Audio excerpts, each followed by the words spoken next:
برج ہوتا ہے قلعہ، مکی صورت ہے۔ بسم اللہ الرحمن الرحیم، والسماء ذات البروج والیوم الموعود وشاہد ومشہود۔ قسم ہے مضبوط قلعوں والے آسمان کی اور اس دن کی جس کا وعدہ کیا گیا ہے، یعنی قیامت، اور دیکھنے والے کی اور دیکھی جانے والے کی، کہ مارے گئے گڑھے والے۔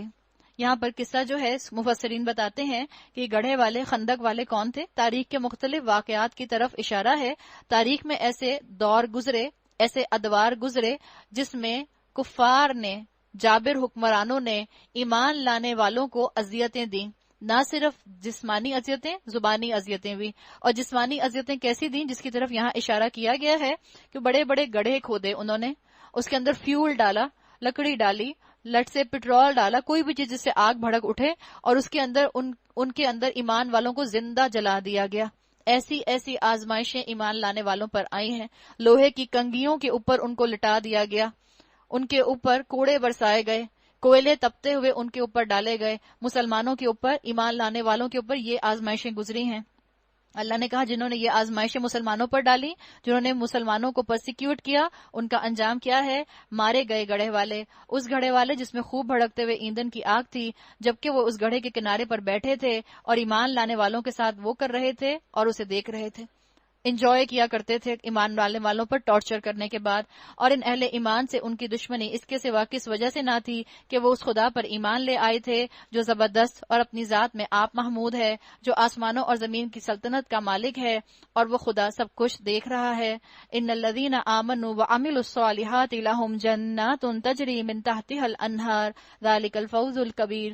جن لوگوں نے مومن مردوں اور عورتوں پر ستم توڑا اور پھر اس سے تائب نہ ہوئے، یقیناً ان کے لیے جہنم کا عذاب ہے اور ان کے لیے جلائے جانے کی سزا ہے۔ جو لوگ ایمان لائے اور جنہوں نے نیک عمل کیے، یقیناً ان کے لیے جنت کے باغات ہیں جن کے نیچے نہریں بہتی ہوں گی، اور یہ بڑی کامیابی ہے۔ جگہ جگہ جنت کے حصول کے لیے آپ کو دو چیزیں ملتی ہیں، ایمان پلس عمل صالح۔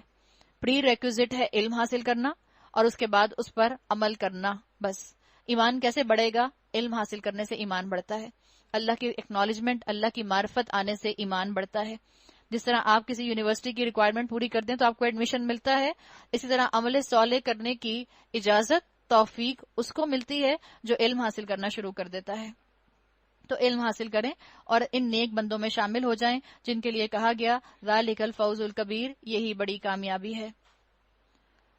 اور عمل صالح اس عمل کو کہتے ہیں جو اللہ کے رسول صلی اللہ علیہ وسلم کے بتائے ہوئے طریقے پر کیا جائے۔ سیلف کریٹڈ نیکی کے معیار آپ کو اور مجھے جنت میں نہیں پہنچا سکتے۔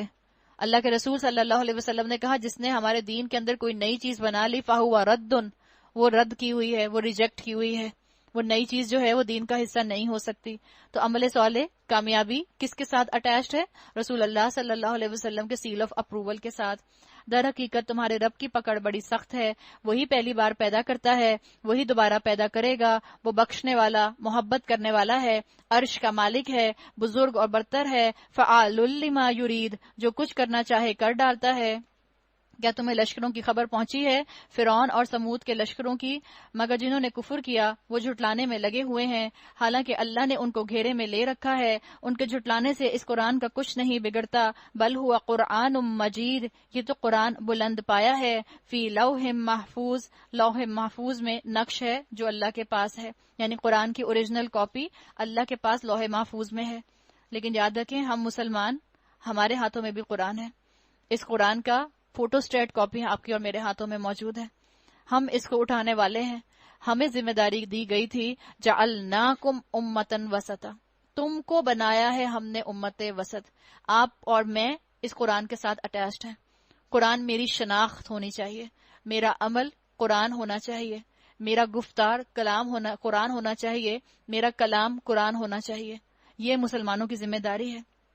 آج 1.6 تقریباً مسلمان ہیں، بلین 1.6 بلین مسلمانوں کے ہونے کے باوجود قرآن آج تنہا ہے، قرآن آج اکیلا ہے، قرآن کو اٹھانے والے لوگ نظر نہیں آتے ہیں۔ تو جس کا دل چاہتا ہے وہ قرآن کے ساتھ ویسا سلوک کرتا ہے، جس کا دل چاہ رہا ہے وہ قرآن کو جلا رہا ہے، جس کا دل چاہتا ہے وہ قرآن کو فلش کر دیتا ہے، جس کا دل چاہتا ہے وہ برہنہ عورتوں کے اوپر قرآن کی آیات کو لکھ دیتا ہے۔ کہاں ہے مسلمان؟ کہاں سو رہے ہیں مسلمان؟ کن چیزوں میں مصروف ہے مسلمان؟ کہاں ہے آپ کا اور میرا عمل؟ ہزاروں لاکھوں لوگ کورسز کر کر کے نکل رہے ہیں، عمل میں کیوں نہیں نظر آ رہے؟ کیا چیز آپ کو اور مجھے کاہل اور سست بنا رہی ہے؟ اتنا پڑھنے کے بعد بھی پورا مہینہ اللہ کی رحمت سے ہم سب نے قرآن سنا، پھر بھی اگر آپ اور میں اپنی زندگیوں میں اپنے لائف سٹائل میں ویسے ہی داخل ہو جائیں جیسے قرآن میں داخل ہوئے تھے، جیسے رمضان میں داخل ہوئے تھے، تو بتائیں کیا اللہ مجھ سے اور آپ سے سوال نہیں کرے گا؟ کیا یہ قرآن آپ کی اور میرے حق میں گواہی دے گا یا آپ کی اور میرے خلاف گواہی دے گا؟ اللہ کے رسول تو کہہ چکے ہیں، یا یہ تمہارے حق میں بولے گا یا تمہارے اگینسٹ بولے گا۔ یاد رکھیں اس کی فریاد آپ کی اور میرے خلاف ہوگی۔ تو ضرورت کس بات کی ہے؟ اپنی ذمہ داری کو محسوس کریں۔ کسی مولوی کے مسجد کے مولوی کی، کسی امام کی، کسی اسکالر کی، کسی مفتی کی، کسی درس دینے والی کی ذمہ داری نہ سمجھیں، میری ذمہ داری ہے۔ یوں سمجھ لیں اسلام کی کشتی کو سہارا دینا میری ذمہ داری ہے۔ اگر میں نے قرآن کی کشتی کو نہ تھاما تو یہ الٹ جائے گی۔